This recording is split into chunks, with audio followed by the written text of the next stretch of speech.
الحمدللہ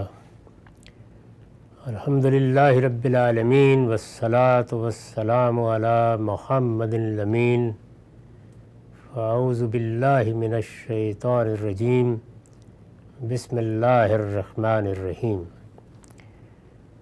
خواتین و حضرات، ہم سورہ توبہ کی آیت 38 سے سورہ کا مطالعہ کر رہے ہیں۔ یہاں سے اس سورہ کا چوتھا شذرہ شروع ہوتا ہے۔ میں یہ عرض کر چکا ہوں کہ اللہ تعالیٰ کی طرف سے جو آخری فیصلہ سنایا گیا، اس سورہ میں وہ فیصلہ بیان ہوا ہے، اور اس فیصلے میں 1.5-2 سال کا عرصہ ہے جس میں وقتاً فوقتاً ہدایات دی گئیں۔ چنانچہ اس سورہ میں مختلف موقعوں پر نازل ہونے والے شذرات ہیں جنہیں مضمون کی مناسبت سے ایک سورہ کی شکل دے دی گئی ہے۔ یہاں سے اب یہ جو چوتھا شذرہ شروع ہو رہا ہے، اس میں خطاب کا رخ منافقین کی طرف ہو گیا ہے۔ اس سے پیچھے یہ بتایا گیا کہ اللہ کے آخری پیغمبر کی طرف سے اتمام حجت کے بعد مشرکین کے ساتھ کیا معاملہ کرنا ہے، یعنی مشرکین وہ لوگ کہ جنہوں نے شرک کو اپنے دین کے طور پر اختیار کیا ہوا تھا، اور رسول اللہ صلی اللہ علیہ وسلم کی طرف سے حق کے واضح ہو جانے کے بعد بھی اسے چھوڑنے کے لیے تیار نہیں ہوئے۔ دوسرے اہل کتاب جو توحید ہی کے علمبردار تھے، اپنے آپ کو توحید ہی کا ماننے والا کہتے تھے، لیکن شرک میں بھی مبتلا تھے، اور اس کے ساتھ دین اور اس کے حقائق سے بھی بیگانہ ہو چکے تھے۔ وہ بھی اپنے رویے کی اصلاح کرنے کے لیے تیار نہیں ہوئے، تو یہ بتایا گیا کہ اب ان کے ساتھ کیا معاملہ ہوگا۔ اس میں جس چیز نے بہت اہمیت اختیار کر لی وہ یہ تھی کہ جو معاملہ ہونے جا رہا ہے وہ اب آسمان کے کسی عذاب سے نہیں ہوگا، یعنی جس طرح اس سے پہلی قوموں کو اللہ تعالیٰ کی طرف سے فرشتے بھیج کر سزا دی گئی، رسول اللہ صلی اللہ علیہ وسلم کے مخاطبین کے معاملے میں یہ نہیں ہوگا۔ اس کے بجائے ان کو مسلمانوں کے ہاتھ سے سزا دلوائی جائے گی۔ اس کا مطلب یہ تھا کہ انسان اس کا ذریعہ بنے گے، یعنی فرشتوں کی بجائے انسان۔ اور یہ بات بڑی وضاحت کے ساتھ اس سورہ میں بیان ہوئی ہے۔ انسان اگر اعلیٰ اور جارحہ بننے والے ہیں، ان کو اللہ کے حکم پر یہ بڑا اقدام کرنا ہے، تو ظاہر ہے کہ ان میں کمزور بھی ہوں گے، ضعیف بھی ہوں گے۔ ان سب کو بتایا جا رہا ہے کہ تمہارا انتخاب کیوں کیا گیا ہے، اللہ تعالیٰ نے یہ کیوں فیصلہ کیا ہے کہ اس قوم کو یا رسول اللہ صلی اللہ علیہ وسلم کے مخاطبین کو تمہارے ہاتھ سے سزا دی جائے، اور تم جس امتحان میں ڈال دیے گئے ہو، یعنی اس کے نتیجے میں وہ کتنا بڑا امتحان ہے، اس میں کامیاب ہوگے تو صلہ کیا ہے، اور ناکام ہوگے تو کس طرح گرفت ہوگی۔ یہ بات ہے جو اصل میں دلائل کے ساتھ واضح کی جا رہی ہے۔ دلائل میں بھی ہر طرح کی چیزیں ہیں۔ یہ بتایا جا رہا ہے کہ جن لوگوں کو سزا دینے کا فیصلہ کیا گیا ہے وہ ایسے ہی نہیں کر دیا گیا۔ ان کے جرائم کیا رہے ہیں، اور انہوں نے کس کس مرحلے پر حق کو جھٹلایا ہے، اللہ کے پیغمبر کے ساتھ کیا سلوک کیا ہے، وہ صرف انکار ہی کے مجرم نہیں ہے، اس سے بہت آگے بڑھ گئے ہیں۔ دوسری جانب ان لوگوں کو بتایا جا رہا ہے کہ اللہ کے لیے کچھ مشکل نہیں ہے، وہ چشم زدن میں جو کچھ کرنا چاہے کر ڈالے گا، لیکن تم کو دنیا میں اگر سرفرازی حاصل کرنی ہے تو اللہ کے قانون کے مطابق یہ مفت میں نہیں ملے گی، اور یہ سرفرازی کا فیصلہ عالمی سطح پر کیا جا رہا ہے، یعنی خدائی تدبیر روبہ عمل ہونے والی ہے، اور تمہاری حیثیت اب صدیوں تک دنیا کی سب سے بڑی طاقت کی رہے گی۔ اتنا بڑا معاملہ تمہارے لیے ہونے والا ہے، زمین کی بادشاہی تمہیں دینے کا فیصلہ کیا گیا ہے، یہ مفت میں نہیں دی جا سکتی۔ اس لیے اس کے لیے جو کچھ تم سے تقاضا کیا جا رہا ہے وہ تمہیں کرنا ہے، یعنی وہ سزا کے مستحق کیوں ہوئے ہیں اس بات کی تفصیلات بیان کی ہیں، تم کو اس امتحان سے گزارا کیوں جا رہا ہے اس کے استدلال کو واضح کیا ہے۔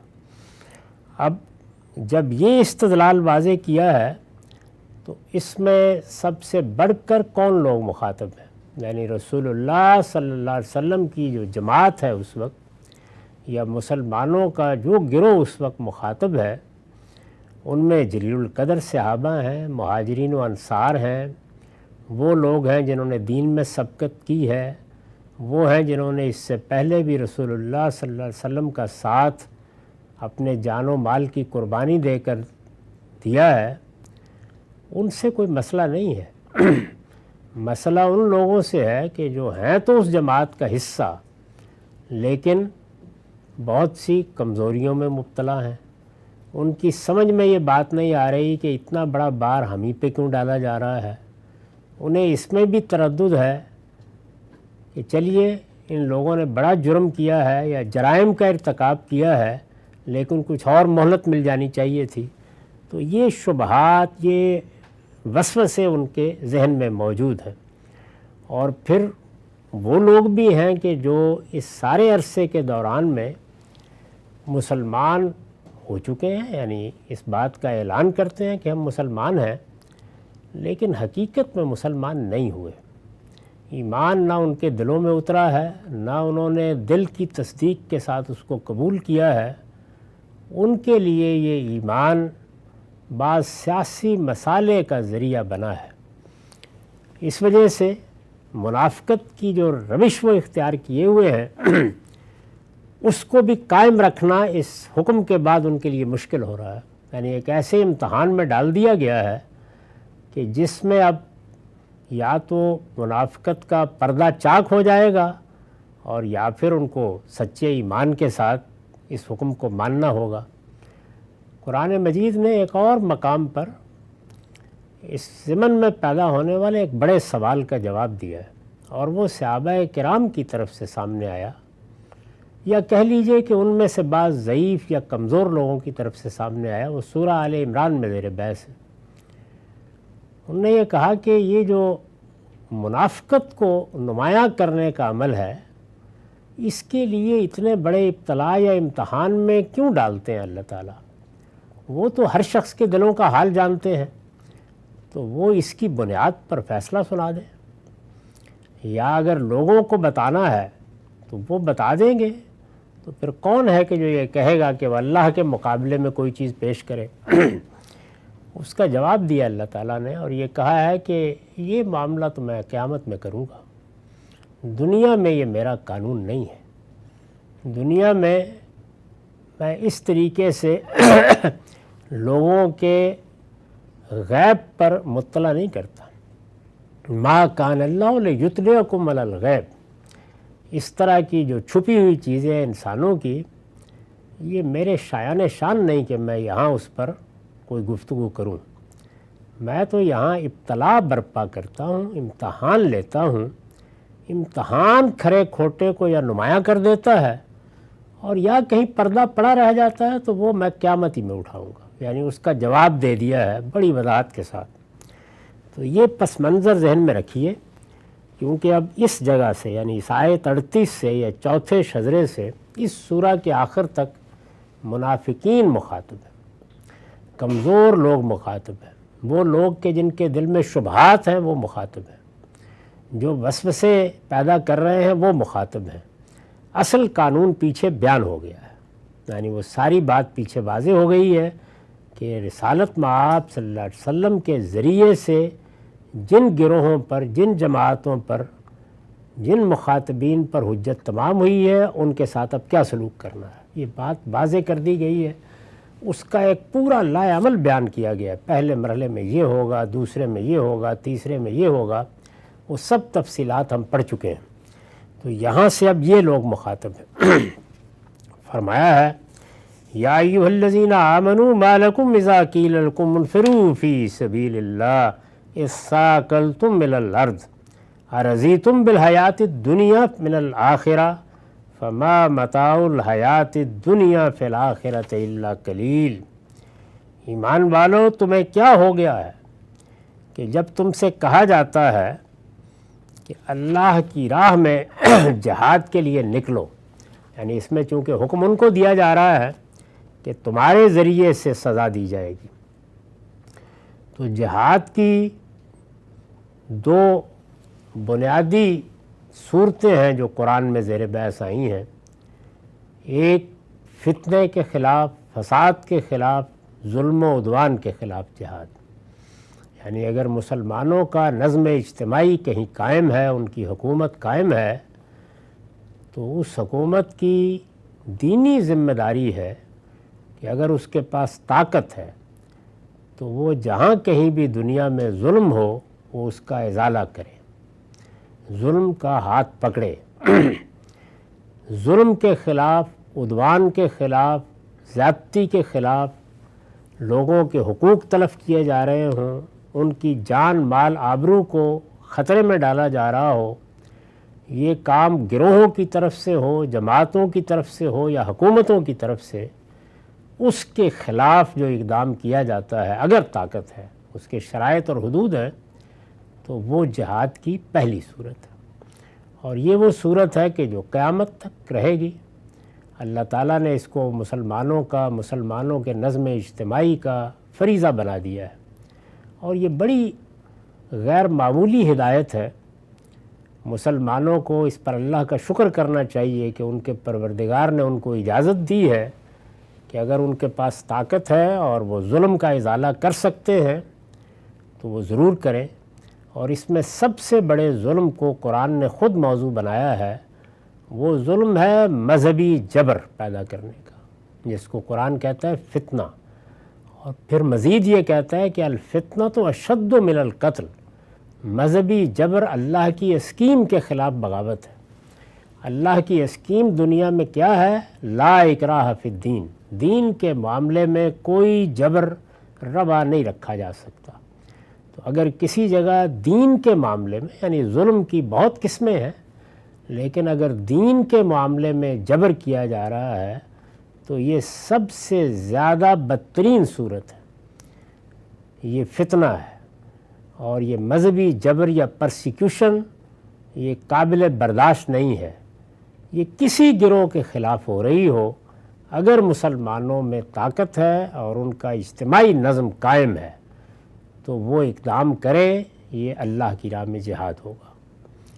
دوسری صورت وہ تھی جو صحابہ کے لیے خاص رہی اور جس کا میں نے ابھی ذکر کیا کہ اللہ نے فیصلہ کیا، اور یہ آگے خود اللہ تعالیٰ صاف لفظوں میں بیان کر دیں گے، فیصلہ کیا کہ رسول اللہ صلی اللہ علیہ وسلم کے مخاطبین کو تمہارے ہاتھوں سے سزا دلوائی جائے گی۔ اس کے لیے بھی اب میدان میں نکلنا تھا، تلوار اٹھانی تھی، اس میں قتل عام کا حکم دیا گیا ہے، ہم پیچھے پڑھ چکے ہیں اس سورہ کی ابتدا میں۔ تو یہ بڑی سخت آزمائش تھی جس سے صحابہ کرام کی جو جماعت گزری، جن لوگوں کے خلاف اقدام کے لیے یا جن پر سزا نافذ کرنے کے لیے انہیں مامور کیا جا رہا تھا، وہ کہیں دور دراز پڑے ہوئے لوگ نہیں تھے، اس میں ان کے بھائی تھے، بیٹے تھے، باپ تھے، خاندان والے تھے، اعزاء اقربا تھے، دوست احباب تھے، ساتھ کاروبار کرنے والے تھے، ایک بستی میں رہنے والے تھے۔ تو یہ بڑی آزمائش اور بڑا امتحان تھا ان کے لیے۔ یہاں وہ صورت زیر بحث ہے، یعنی ظلم و عدوان یا فتنے کے خلاف جنگ، وہ یہاں زیر بحث نہیں، دوسری جگہوں پر زیر بحث آئی ہے، یہاں یہ زیر بحث ہے۔ تو فرمایا کہ جب کہا جاتا ہے کہ اس مقصد کے لیے نکلو تو تمہیں کیا ہو گیا کہ اثاقلتم الی الارض، زمین پر ڈھیر ہوئے جاتے ہو۔ یہ بالکل تصویر کھینچ دیا قرآن مجید نے اس کیفیت کی جس میں کمزور، ضعیف اور منافقین مبتلا ہو گئے تھے۔ انہیں یہ لگتا تھا کہ یہ تو موت کا حکم دے دیا گیا ہے۔ تو قرآن مجید نے تصویر کھینچ دی ہے کہ تم تو زمین پر ڈھیر ہوئے جاتے ہو، پھر باطن کو نمایاں کیا ہے کہ یہ ہو نہیں سکتا کسی بندہ ایمان کے ساتھ، بندہ مومن کے ساتھ، اگر وہ اللہ پر اور آخرت پر سچا ایمان رکھتا ہے۔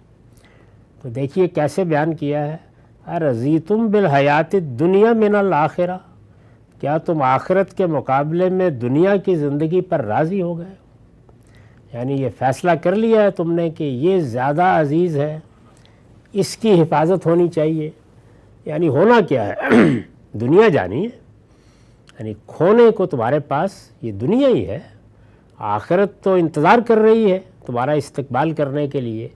تو کیا تم نے آخرت کے مقابلے میں اس دنیا کی زندگی کا انتخاب کر لیا ہے؟ یہ دیکھیے یہ صحابہ کرام کی جماعت کو جو اتنی غیر معمولی تاریخی عزت حاصل ہوئی ہے کہ اللہ تعالیٰ نے ان کو یہ سند دی کہ تم خیر امت ہو، تم خیر امت، اور غیر معمولی اعزاز حاصل ہوا، تو وہ کتنے بڑے امتحان سے گزرے ہیں۔ تو یہ بتایا کہ کیا آخرت کے مقابلے میں دنیا کی زندگی پر راضی ہو گئے ہو؟ پھر اس پر تبصرہ کیا، وَمَا مَتَاعُ الْحَيَاةِ الدُّنْيَا فِي الْآخِرَةِ إِلَّا قَلِيلٌ، سو حقیقت یہ ہے کہ دنیا کی زندگی کا یہ سر و سامان تو آخرت میں بہت تھوڑا نکلے گا۔ تم سمجھ رہے ہو کہ اس کی کوئی حیثیت ہے؟ کچھ بھی نہیں، یہ تو وہاں پر ذروں کی صورت بکھر جائے گا۔ جن کو بڑی چیز سمجھ رہے ہو، جن نعمتوں کو، جن سہولتوں کو، جن زندگی کی آسائشوں کو، یہ تو آخرت کے مقابلے میں ایسے ہی ہے جیسے سمندر کے مقابلے میں ایک ذرہ۔ تو کیا چیز ہے کہ جس کو انتخاب کر رہے ہو؟ تو فرمایا اس لیے اٹھو، اِلَّا تَنْفِرُوا يُعَذِّبْكُمْ عَذَابًا أَلِيمًا، اگر نہیں اٹھو گے تو ایمان لا کے اس معرض میں آ گئے ہو، یعنی نہ لاتے تو وہ معاملہ ہوتا تمہارے ساتھ جو نہ ہونے والوں کے ساتھ ہے۔ اب اگر آ گئے ہو اور نہیں اٹھو گے تو پھر یاد رکھو کہ وہ عذاب جو منکرین کو ملنے والا ہے اس وقت، تم بھی اسی کی زد میں آ جاؤ۔ یعنی اللہ نے تو فیصلہ کر لیا ہے، اگر اس نے اپنے طور پر سزا دینے کا ارادہ کیا تو تم نہیں اٹھو گے تو یہ نہیں کہ پھر وہ سزا انہی کے لیے خاص رہے گی، تم بھی اس کی زد میں آؤ گے، تم بھی اسی طرح مارے جاؤ گے۔ اس لیے اٹھو، اگر نہیں اٹھو گے تو یاد رکھو کہ خدا تمہیں دردناک سزا دے گا۔ یعنی ایک تو دنیا کے اندر وہی ہوگا جو اس سے پہلے عاد، سمود، قوم نوح، قوم شعیب کے ساتھ ہو چکا۔ اللہ کی طرف سے اللہ کے فرشتے آئیں گے، پھر کوئی مشکل نہیں ہوگی، جیسے انہوں نے بستیاں الٹ دی ہیں وہ ان لوگوں کو بھی الٹ دیں گے، اور تم چونکہ پیچھے ہٹ چکے ہوگے تو تمہارا انجام بھی وہی ہوگا جو ان کا ہونے والا ہے۔ اور فرمایا کہ یہ بھی ضروری نہیں ہے کہ اللہ اس کے بعد اپنے فرشتے ہی اتارے، یہ بھی ہو سکتا ہے کہ اللہ تمہاری جگہ اپنے پیغمبر کو کسی اور قوم کی طرف بھیج دے اور وہ تمہاری جگہ لے کر اس عزت کو حاصل کر لے، اور تمہاری جگہ کسی دوسری قوم کو لے آئے گا۔ وَيَسْتَبْدِلْ قَوْمًا غَيْرَكُمْ وَلَا تَضُرُّوهُ شَيْئًا، اور تم خدا کا کچھ بھی نہ بگاڑ سکو گے۔ یعنی اس کے فیصلے تو اٹل فیصلے ہیں، وہ دنیا میں کرتا ہے تو وہ بھی اٹل ہے، قیامت میں کرے گا تو وہ بھی اٹل ہے۔ یہ پیغمبر کے آنے کے بعد فیصلے کی دنیا بنتی ہے، اسی کو دینونت اور جزا و سزا سے ہم تعبیر کرتے ہیں۔ دنیا میں قیامت صغریٰ، تو یہ وہ قیامت صغریٰ چھوٹی قیامت ہے جو رسولوں کے بعد ان کی قوموں کے لیے برپا ہو رہی ہے، یہ وہ زیر بحث ہے۔ اور تمہاری جگہ کسی دوسری قوم کو لے آئے گا، وَيَسْتَبْدِلْ قَوْمًا غَيْرَكُمْ وَلَا تَضُرُّوهُ شَيْئًا، اور تم خدا کا کچھ بھی نہ بگاڑ سکو گے۔ اس پر میں نے لکھا ہے یہ ان لوگوں کی سزا ہے جنہیں خدا اپنے کسی مشن کے لیے منتخب کر لے۔ یعنی عام حالات میں تو سہولت ہے، بندوں کے ساتھ یہاں جو معاملہ ہوتا ہے اس میں اتنا بڑا امتحان نہیں ہوتا، زندگی کے عمومی احوال ہی امتحان کا ذریعہ بنتے ہیں. مال میں کمی ہے، کوئی بیماری ہے، کوئی تکلیف ہے، وہ بھی بڑے امتحان ہیں. اللہ تعالیٰ ہر ایک کو اس سے محفوظ رکھے، لیکن بہرحال وہ عمومی نوعیت کے امتحان ہی ہوتے ہیں اور ان کے نتیجے کو آخرت میں بندہ اپنے سامنے دیکھ لے گا. لیکن اگر اللہ کسی کو اپنے مشن کے لیے منتخب کر لے، جیسے وہ پیغمبروں کو منتخب کرتا ہے، ہماری طرح انسان ہی ہوتے ہیں، انہیں جب اس مشن کے لیے منتخب کر لیا جاتا ہے تو اب ان کے لیے عام قانون نہیں رہتا. اس کو بیان کیا سورہ حاقہ میں کہ ادنا درجے میں بھی اگر انحراف کریں گے تو دنیا ہی میں شارہ کاٹ کے پھینک دیے جائیں گے. بہت سخت الفاظ میں یہ بتایا ہے. اسی طرح سے بنی اسرائیل، اللہ تعالیٰ نے ان کو اپنے مشن کے لیے منتخب کیا. حضرت ابراہیم کی ذریت، ان کے لیے بھی یہی معاملہ ہے. یعنی دنیا میں پھر پے در پے ان کی پیٹھ پر تازیانہ برستا ہے، وہ پھر آسانی سے معاف نہیں ہوتے. تو یہاں پر یہ بنی اسماعیل کو کہا ہے، یعنی رسول اللہ کے صحابہ، آپ کی قوم کو، کہ تمہارا بھی انتخاب ہوا ہے، تمہاری طرف بھی آخری پیغمبر کی بعثت ہوئی ہے. اور انتخاب تو اس سے بھی 2000 سال پہلے ابراہیم کے ذریعے سے ہو چکا ہے علیہ السلام. تو اب تمہارے پاس کوئی بچنے کی راہ نہیں ہے. یہ ان لوگوں کی سزا ہے جنہیں خدا اپنے کسی مشن کے لیے منتخب کر لے اور وہ اس کے تقاضوں کو پورا کرنے سے انکار کر دے. یعنی پھر گنجائش نہیں ہوتی. پیغمبر جب پیغمبر کی حیثیت سے منتخب کر لیا گیا تو اب دو ہی راستے ہیں، یا وہ اپنے مشن کے تقاضوں کو پورا کر کے دکھائے گا اور قیامت میں بھی اور دنیا میں بھی سرفرازی پائے گا، اور یا پھر یہاں بھی اور وہاں بھی اللہ کی طرف سے دردناک عذاب کا نشانہ بن جائے گا قوموں کے ساتھ بھی جن کو اللہ اپنے مشن کے لیے منتخب کرے. تو یہ ذریت ابراہیم ہے، حضرت ابراہیم کی اولاد، یعنی بنی اسماعیل اور بنی اسرائیل، جو اس مقصد کے لیے منتخب کیے گئے ہیں. اس انتخاب کو قرآن مجید نے خود بیان کیا ہے سورہ آل عمران میں، ان اللہ اصطفیٰ آدم و نوح و آل ابراہیم و آل عمران علی العالمین. ہم نے دنیا کی ساری قوموں میں سے جس طرح فرد کی حیثیت سے آدم اور نوح کا انتخاب کیا، اسی طرح ابراہیم کی اولاد کا انتخاب کیا. تو یہ انتخاب الہی ہے، اصطفاء ہے، مشن کے لیے منتخب کرنا. علاقے کا انتخاب کیا جائے، جیسے جزیرہ نما عرب اور فلسطین کا انتخاب کیا تو وہ زمین مقدس قرار پاتی ہے، تقدیس حاصل ہو جاتی ہے اس کو.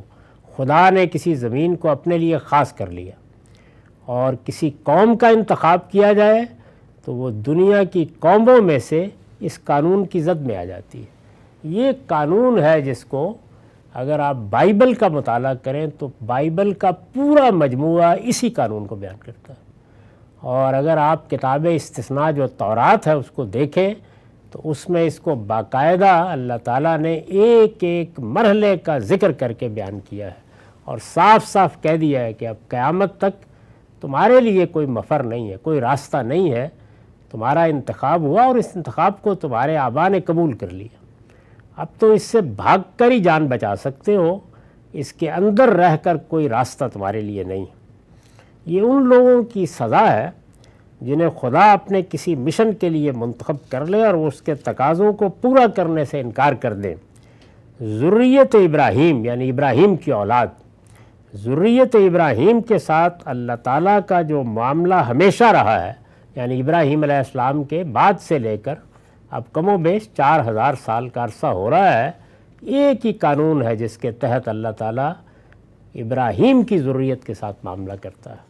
یعنی یہ دنیا میں خدا کی جزا و سزا کا نمونہ بنا دیے گئے ہیں اس مشن کے لیے منتخب کر کے.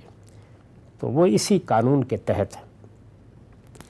تو فرمایا کہ اگر نہیں کرو گے تو خدا کا کچھ نہیں بگاڑو گے، اپنا ہی بگاڑو گے. واللہ علی کل شیء قدیر، خدا ہر چیز پر قدرت رکھتا ہے. بڑا ہی بلی ہے یہ جملہ جہاں آیا ہے.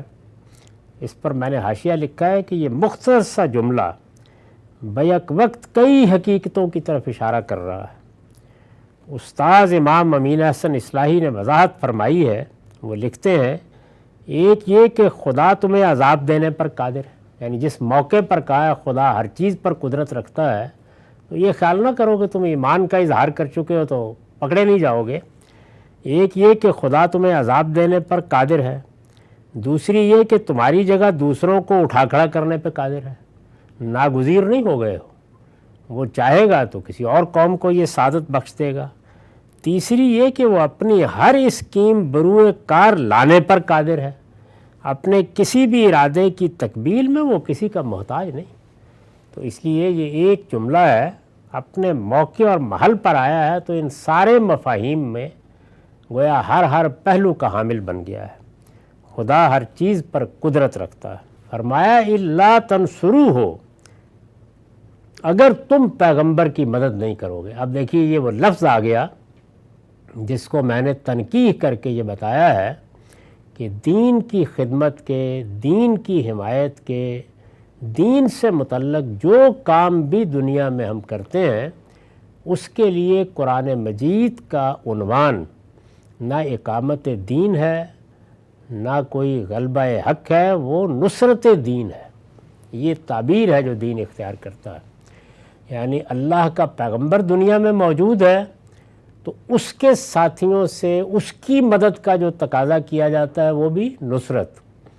اللہ کا دین دنیا میں موجود ہے، آپ اللہ کے دین کی اشاعت اور دعوت کے لیے مسجد بنائیں، کوئی ادارہ بنائیں، کوئی تعلیم کا بندوبست کریں، تحقیق کا کام کریں، یہ سب کیا ہے؟ اللہ کے دین کی نصرت۔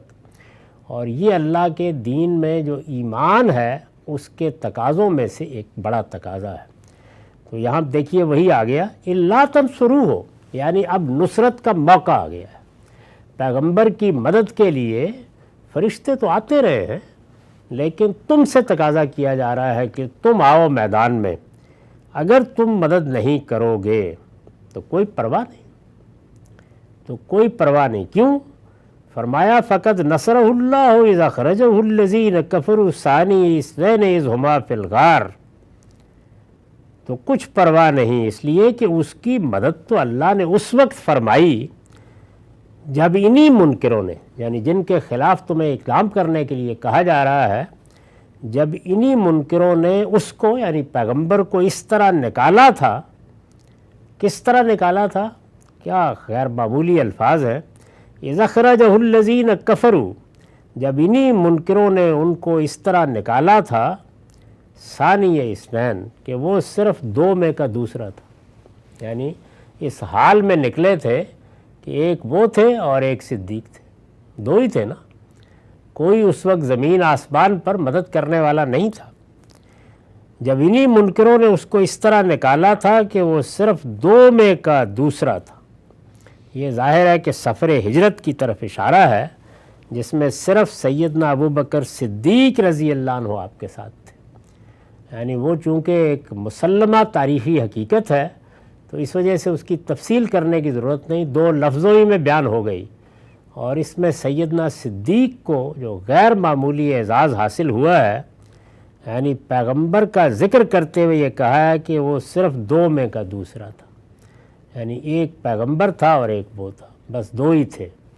تو یاد کرو کہ اس وقت کیا کیا تھا ہم نے، پھر اس کی تصویر کھینچی، اذ ہما فی الغار، جب وہ دونوں غار میں تھے، یعنی وہاں چھپے ہوئے تھے اور ابھی راستہ بھی نہیں کھلا تھا، جب وہ دونوں غار میں تھے، اذ یقول لصاحبہ لا تحزن، کیا دل نواز تصویر ہے۔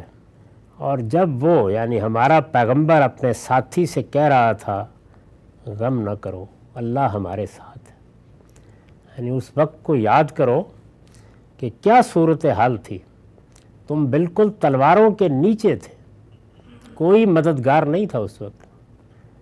ایک ایسا سفر جس میں نہ کوئی لشکر، نہ کوئی جمعیت، نہ آسمان سے نہ زمین سے، کچھ بھی نہیں تھا۔ بظاہر تو دو لوگ تھے بالکل نہتے، اور صورتحال یہ تھی کہ اپنے آپ کو چھپائے ہوئے جا رہے تھے۔ وہ جو غیر معمولی اور لافانی الفاظ سیدنا صدیق کی زبان سے نکلے ہیں، جب ایک چرواہے نے راستے میں پوچھا کہ یہ تمہارے ساتھ کون ہے، تو اب اگر تو بتا دیں کہ یہ محمد ہے تو سخت خطرہ ہے، ہر شخص ڈھونڈتا پھر رہا ہے، اور اگر نہ بتائیں تو کیا غلط کہیں، تو کیا شاندار فقرہ کہا، رجل یہدین الطریق، ایک شخص ہے رہنمائی کرتا ہے۔ یہ کہہ کے اس وقت وہ نکلے، تو یہ وہ دو میں دوسرے ہیں۔ فرمایا جب وہ دونوں غار میں تھے اور جب وہ اپنے ساتھی سے کہہ رہا تھا کہ غم نہ کرو، اللہ ہمارے ساتھ ہے، تو جانتے ہو کیا ہوا تھا؟ فَأَنزَلَ اللَّهُ سَكِينَتَهُ عَلَيْهِ، اللہ نے اس وقت اس پر اپنی سکینت نازل فرمائی، وَأَيَّدَهُ بِجُنُودٍ لَّمْ تَرَوْهَا، اور ایسے لشکروں سے اس کی مدد کی جو تم کو نظر نہیں آئے۔ اور پھر کیا کیا؟ وَجَعَلَ كَلِمَةَ الَّذِينَ كَفَرُوا السُّفْلَىٰ وَكَلِمَةُ اللَّهِ الْعُلْيَا، اور منکروں کی بات اس نے نیچی کر دی اور خدا کی بات ہی اونچی رہی۔ واللہ عزیز حکیم، اللہ زبردست ہے، وہ بڑی حکمت والا ہے۔ کیا شان ہے اس بات کی اور کس طرح اس کو بیان کیا ہے، اس میں کچھ وضاحت کی ضرورت ہے، انشاءاللہ اگلی نشست میں کریں گے۔ اقول قولی ھذا واستغفر اللہ لی ولکم ولسائر المسلمین۔